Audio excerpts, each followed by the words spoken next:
diri seolah-olah Allah menyediakan. Tiba-tiba orang Melayu kita macam, kita tak tahu, mungkin Timur tu bukan kita, wallahualam, tapi kita bangsa Timur. Tiba-tiba orang kita jadi macam, alhamdulillah, tok masjid ni penuh tuan-tuan sekalian. Kan hari penuh macam ni kan, hari penuh kan macam ni kan. Anak-anak muda pelik tau, balik pada Islam, memanah berkuda tuan-tuan sekalian. Uish, sambah macam apa kat Malaysia ni kan, memanah berkuda. Orang Arab pun kemahiran tu tak apa-apa ada dah sekarang. Orang kita ikut pertandingan antara yang mencipta nama juga kat dunia memanah berkuda orang Melayu kita.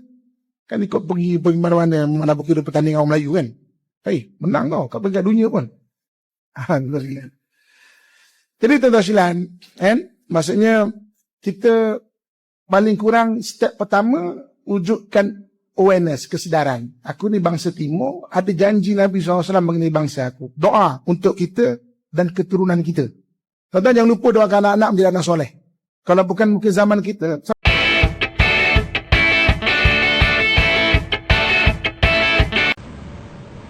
Kalau ikut pakar-pakar arkeologi dan ahli-ahli sejarawan, lebih kurang 14,000 hingga 8,000 sebelum Masihi, bumi yang bergolak sekarang dihuni oleh satu bangsa yang dipanggil bangsa Nafutiyah.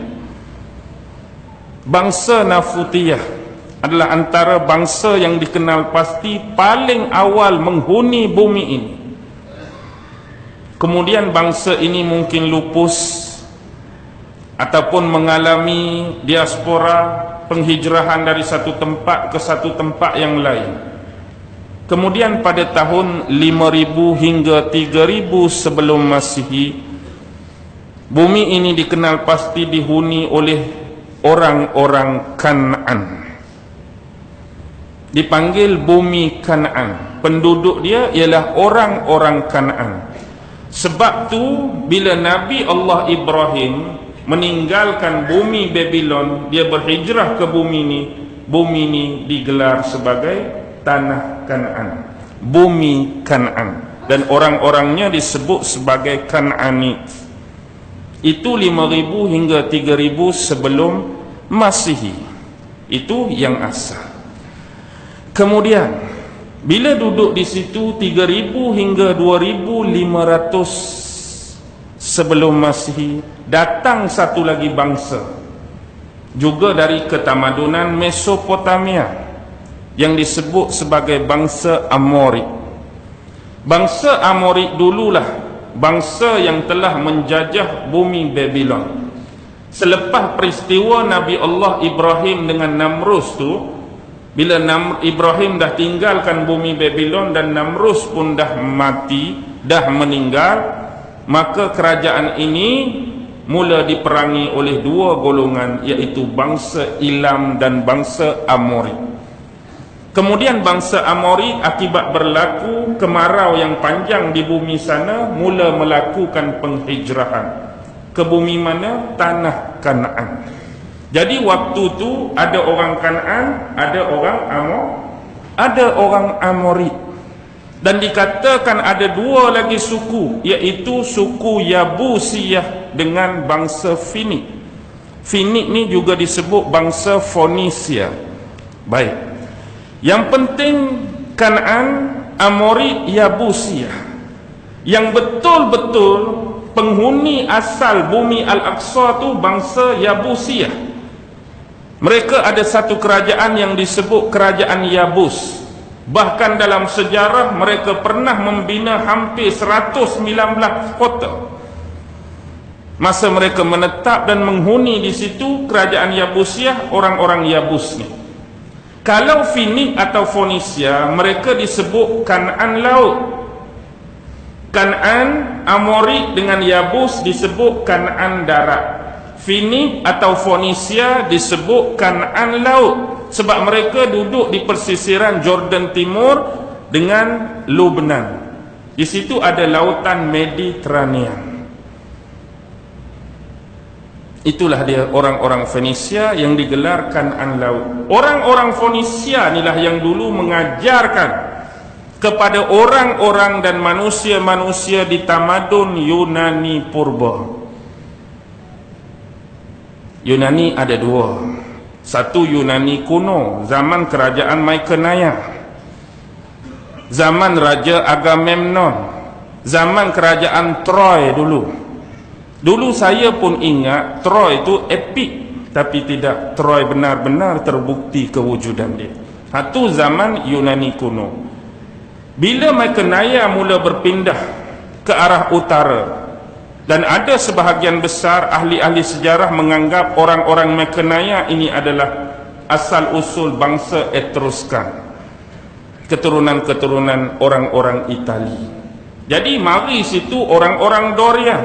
Orang-orang Dorian inilah yang baru jadi Yunani purba. Yang ni tak tahu apa. Orang-orang Fonisia lah yang pada masa tu digelar sebagai the greatest maritime. Orang yang cekap melayarkan perahu-perahu dan kapal mereka di lautan, berhijrah ke sini dan mengajarkan mereka. Lepas tu barulah 800 hingga 500 masih baru keluar nama-nama seperti Socrates, Aristotle, Plato, tu barulah tu. Siapa yang menghidupkan tamadun mereka? Orang-orang Fonisia. Baca sejarah. Jadi duduk di situlah. Bila duduk di situ 1300 sebelum Masihi, datanglah orang-orang Filistin.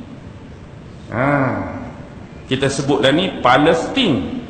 Bangsa ni disebut bangsa Filistin daripada pergunungan Ker dengan Laut Aegean, Lautan Mediterranean, Semenanjung Balkan dan Anatolia, disebut Asia Kecil. Kalau kita belajar buku sejarah dulu, dia sebut Transaxonia. Marilah geng Filistin duduk di sini.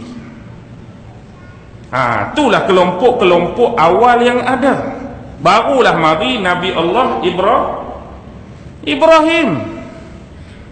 Ibrahim pun duduk di situ. Sekali dengan orang Kan'an ada, orang Amori pun ada, orang Yabus pun ada, orang Fonisia pun ada, orang Filistin pun ada. Lalu beranak pinak. Ringkas cerita, isteri kedua dengan anak Ismail dihantar ke Mekah. Isteri tua, anak dia Nabi Allah Ishak, duduk di bumi ni lah. Sebab tu kita baca sirah, bangsa kaum Nabi Allah Ishak ialah bangsa Kan'an. Sebab dia duduk di bumi Kan'an. Jadi merebaklah keturunan mereka sampai Nabi Allah Ishak, sampai Nabi Allah Yaqub, sampai Nabi Allah Yusuf. Mereka duduk di sini. Mereka asal bukan di sini, mereka menumpang di sini. Ingat cerita ni. Pendek cerita, Yusuf dikhianati, dicemburui oleh saudara sehingga Yusuf terhantar ke negara Mesir.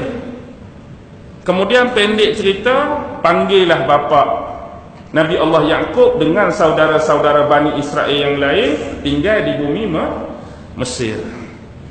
Zaman Yusuf, zaman pemerintahan Hyksos. Bani Israel dapat keistimewaan. Ada tanah, ada rumah, ada haiwan ternakan, ada perladangan, ada perniagaan. Tapi bila naik kembali pahlawan Ahmoses I, dinasti Fir'aun ke-18 bermula balik. Maka waktu Fir'aun memerintah, tiada lagi keistimewaan untuk Bani Israel. Lantas mereka dijadikan sebagai buruh-buruh dan kuli. Ini adalah tahun-tahun yang paling memenatkan dan menyeksakan bagi Bani Israel. Pertolongan daripada Allah sampai bila terutusnya Nabi Allah Harun dan Nabi Allah Musa. Akhirnya nak menyelamatkan Bani Israel daripada tindakan-tindakan Fir'aun ini. Nabi Musa dengan Nabi Allah Harun mengeluarkan mereka daripada bumi Mesir menuju ke the promised land, bumi yang dijanjikan untuk mereka. Bumi mana? Bumi asal tadilah. Hak Nabi Ibrahim sampai, hak di situ lahirnya Nabi Ishak, di situ lahirnya Nabi Allah Yaqub. Sebelum mereka pergi ke Mesir, bumi itu jugalah mereka akan kembali.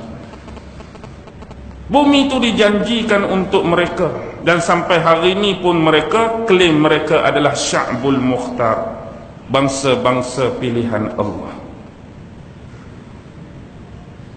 Jadi berpindahlah mereka, terjadilah peristiwa pembelahan Laut Merah. Sampailah ke semenanjung Sinai.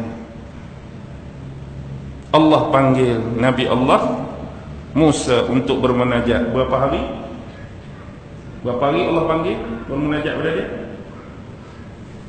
40 hari. Terlewat 2 hari, turun hari ke 42. Apa berlaku Bani Israel di samping Nabi Allah Harun? Apa berlaku? Sembah lembu. Tak boleh nak fikir. Why tak boleh nak fikir? Kenapa jadi seteruk ni Bani Israel? Drastik sangat tindakan mereka, drastik sangat apa yang mereka buat. Maksud yang kita tak boleh nak fikir, Nabi Musa belum mati. Nabi Musa tinggal 40 hari, Harun masih ada bersama mereka. Bila Musa Samiri suruh sembah lembu tu depan Nabi Harun, mereka boleh sembah. Pasal apa jadi lagu tu? Kurang-kurang kalau Nabi Allah Musa dah wafat, Harun dah wafat, generasi pun dah bertukar, okey lah kalau dia nak jadi sesat balik pun. Ni dua Nabi duk ada lagi, Harun duk bawah sekali dengan dia. Bila Samiri suruh sembah lembu, dia boleh sembah. Tak terfikir lah. Contohlah kita hari ni dah elok-elok ada ulama' dengan kita duk semayang elok-elok, masuk seorang geng lain, kita kena sembah pokok bunga ni. Maksudnya kalau hak pi sembah pokok bunga dalam keadaan kita duduk lagu ni, memang kita anggap teruk sungguh lah hang seorang ni. Dalam keadaan ulama' duk ceramah hari-hari, duk cerita hari-hari, ni akidah sesat, ni terpelek, ni syirik, orang suruh sembah pokok bunga, terus. Jadi kita tak boleh nak fikir pasal apa dia boleh jadi lagu tu. Kalau ulama' tak ada dah, orang alim banyak dah mati, okey lah kalau dia nak tersesat. Wah, sebab benda ni tersemai lama dah sewaktu mereka berada di bumi Mesir. Dan waktu berada di Mesir, mereka pernah minta dengan Nabi Allah Musa supaya dibuatkan patung sama seperti orang-orang di Mesir, yang menjadi perlambangan dan simbol bagi Allah. Nak bagi nampak juga nak menyembah tu. Ikutlah simbol lagu mana, lambang lagu mana. Yang penting Allah kita tak nampak tu, biar bagi satu simbol yang kita sembah tu nampak. Tapi dinafikan oleh Nabi Allah Musa. Hati-hati mereka sebahagian dah ada terkesan dengan penyembahan-penyembahan berhala yang hari-hari mereka duk lihat depan mata. Mari pula kepelikan, sebab bangsa Yahudi ni satu bangsa yang boleh dianggap mistik lah. Bab-bab mistik ni, patung daripada emas boleh bergerak pula dan bersuara pula. Memang hebat Kalau kita lah ke mana? Ada seorang buat patung lembu dengan emas, lepas tu bergerak, lepas tu boleh sembang, boleh cakap dengan kita. Ke mana agak-agak? Payah juga Akulah Tuhan kamu yang sebenar. Sudah. Sembahlah aku wahai sekalian manusia. Padahal siapa duduk dalam tu? Siapa yang bersuara tu? Pak Cik Tan. Setan masuk dalam tu. Terpelek lah. Kemudian bila Nabi Musa turun, Nabi Musa halau Samiri, bukan. Tapi ingat, bukan Samiri seorang, masih ada beberapa yang terpelek ikut belakang Samiri. Yang kita duk cari hari ni, yang kita duk trace hari ni, suku Sakat hak sekali ikut Samiri tu pi mana lah ni keturunan tu. Hak jalur dengan ikut Nabi Allah Musa tak ada masalah. Hak jalur ikut Nabi Allah Harun tak ada masalah. Hak Saki Baki, hak ikut Samiri tu duk mana sisa-sisa keturunan tu? Mereka hidup, mereka berpindah randah, mereka berhijrah, mereka mungkin berkahwin, mereka beranak pinak, mereka menyebarkan keturunan. Tapi di mana mereka sekarang? Dan apa yang telah Samiri ajarkan pada mereka sepanjang bersama dengan tokoh tersebut? Samiri juga, sesetengah ulama kontemporari menyebut, dia ni sengaja direkrut dan disusuk masuk dalam kumpulan Nabi Allah Musa. Dia asalnya geng-geng Dewan Senat Fir'aun juga. Fir'aun ni macam ni lah. Fir'aun ni dia ada satu tagline, dia digelar mempunyai 2 tapak kaki yang berkuasa.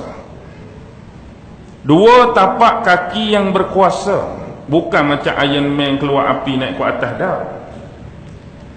Satu tapak kaki merujuk kepada bagaimana Fir'aun boleh melestarikan, menjaga dinasti dia. Sebab satu, dia mempunyai militer yang cukup ramai. Dia mempunyai senjata yang hebat, logistik yang banyak, ahli-ahli perang, askar dan tentera yang cukup ramai. Ni kekuatan pertama dia. Yang kedua, kerana dia ada Dewan Ahli Senat penyihir-penyihir, geng-geng ahli sihir. Kalau dia mimpi, hak ni lah tukang takbirnya. Kalau dia nak berjalan, hak ni lah tukang ramalnya. Kalau dia buat tu, hak ni lah tukang ceritanya. Jadi nak jadi cerita, pertarungan berlaku antara ahli-ahli sihir ni dengan Nabi Allah Musa. Tapi mereka kalah ke menang? Mereka kalah. Bila mereka kalah inilah mereka susup salah seorang ahli mereka dalam kumpulan Nabi Allah Musa. Itulah dia Musa bin Zafar. Nabi Allah Musa, Musa bin Imran. Musa bin Zafar itulah Musa As-Samiri. Nisbah kepada tempat kelahiran dia, bumi Samirah, Iraq. Itulah yang terjadi. Allah hukum Bani Israel 40 tahun sesat di padang. Padang apa? Padang teh. Bukan macam teh Cameron tu. Teh, T-I-E-H. Padang tu nama padang teh. Kisah manna wassalwa. Kisah 12 mata air, famfajarat min husnata asyrata aina qad alima kullu unasi. Cerita nak balik semula ke Mesir sebab makanan ada satu jenis je. Hak ni je hari-hari boring, hak ni je hari-hari muak. Kalau kita duduk Mesir dulu, walaupun hamba, walaupun kuli, macam-macam makanan kita boleh makan. Perangai. Bila kekurangan makanan dan air, mereka merungut dengan Nabi Allah Musa hingga keluarnya ular-ular kecil yang berbisa yang mematuk-matuk mereka, bukan mematikan tetapi memeritkan dan menyiksa. Akhirnya buatlah apa dia? Serpent of bronze tu, ular tembaga tu kan, hak lilit pada macam batang salib tu. Siapa yang kena patuk tengok pada ular ni sembuh. Mari siapa yang kena patuk tengok pada ular ni sembuh. Mari siapa yang kena patuk tengok pada ular ni sembuh. Jadi sebab dia ada kuasa penyembuhan, gambaran tadi, simbolik tadi sekarang ni berada pada logo apa? Logo kesihatan sedunia. WHO gambar apa? Gambar apa? Ular berbelit. Kuang-kuang gambar jarum ke tak? Kesihatan. Gambar pil ke? Gambar ubat ke? Apa kena-mengena ular dengan kesihatan? Badak air boleh. Labi-labi boleh. Pasal apa tak pilih binatang-binatang tu? Perlu ular tadi.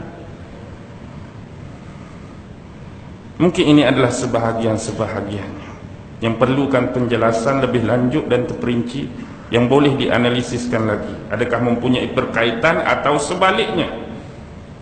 Baik.